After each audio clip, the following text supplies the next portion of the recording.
একদিকে বুক সমান পানি, অন্যদিকে মাথার ওপর খোলা আকাশ, কোলে ছোট্ট শিশু, পাশে বাঁধা শেষ সম্বল গরু ছাগল।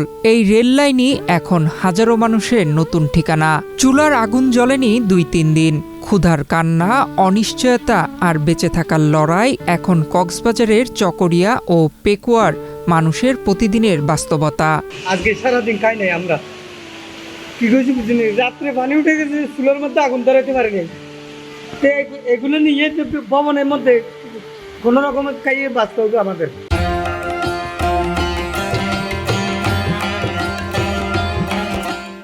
টানা অতি বর্ষণ আর বান্দরবনের পাহাড়ি ঢলে ভয়াবহ বন্যার কবলে পড়েছে কক্সবাজার। চকরিয়া, পেকুয়া, রামু ও সদর উপজেলার বিস্তীর্ণ এলাকা এখনও পানির নিচে। তবে সবচেয়ে বেশি ক্ষতিগ্রস্ত চকরিয়া ও পেকুয়া। পানিতে তলিয়ে গেছে বসতঘর, রান্নাঘর, খামার আর ফসলের মাঠ। এলাকার মানুষ পশ্চিম পাড়া, দক্ষিণ পাড়া, সদর পাড়া বেগুন ডুবি যারি কই এরা আর তো মাছুর আসুর একটা নৌকাও নাই। এরা আর বাদ না বাদ না পারি, চল না পারি, কিছু না পারি। এলাকায় বন্যার কারণে রাস্তাঘাট ডুবে গেছে, ছাত্রছাত্রীরা যাতায়াতের কষ্ট হচ্ছে। এখানে পানি অনেক বেড়ে গেছে। বাড়ি ছাড়তে বাধ্য হওয়া অসংখ্য মানুষ আশ্রয় নিয়েছেন উঁচু সড়ক, বাঁধ আর রেল লাইনের ওপর। পরিবারের সদস্যদের সঙ্গে একই জায়গায় বেঁধে রাখা হয়েছে গরু ছাগলও। কিন্তু আশ্রয় মিললেও মিলছে না খাবার। অনেক পরিবার টানা ২ থেকে ৩ দিন রান্না করতে পারেননি। শুকনো খাবারের মজুতও শেষ। ক্ষুধার কষ্ট সবচেয়ে বেশি ভোগাচ্ছে শিশু, বৃদ্ধ আর অসুস্থ মানুষদের। বিশুদ্ধ পানির সংকটে বাধ্য হয়ে অনেকে দূষিত পানি পান করছেন। বাড়ছে পানিবাহিত রোগের আশঙ্কাও।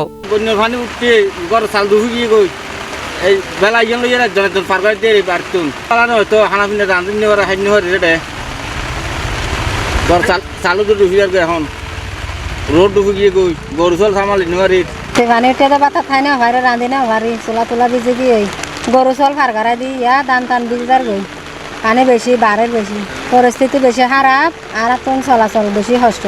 দুর্গত মানুষের অভিযোগ, বন্যার কয়েকদিন পেরিয়ে গেলেও অনেক এলাকায় এখনো পর্যন্ত ত্রাণ পৌঁছায়নি। তাই কেউ খাবারের অপেক্ষায়, কেউ বিশুদ্ধ পানির, আবার কেউ শুধু একটি নিরাপদ আশ্রয়ের আশায় দিন গুনছেন।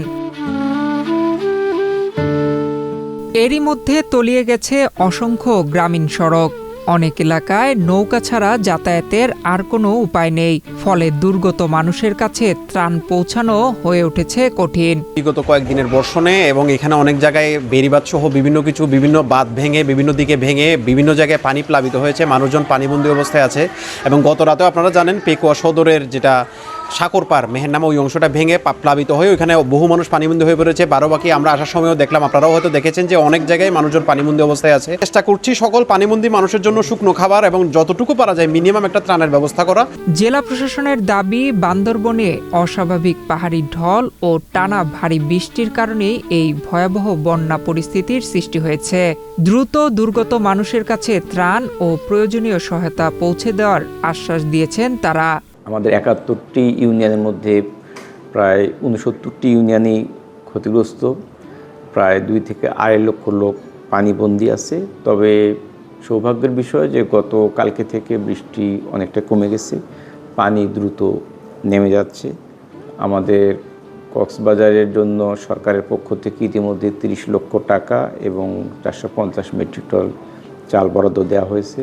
কক্সবাজারের চকরিয়া ও পেকুয়ার বিস্তীর্ণ এলাকায় বন্যার পানির কারণে হাজারো পরিবার মানবেতর জীবন কাটাচ্ছে। দুর্গত মানুষের প্রত্যাশা, প্রতিশ্রুতি নয়, দ্রুত পৌঁছা কার্যকর সহায়তা। নয়ন বিশ্বাস, বাংলাদেশ প্রতিদিন।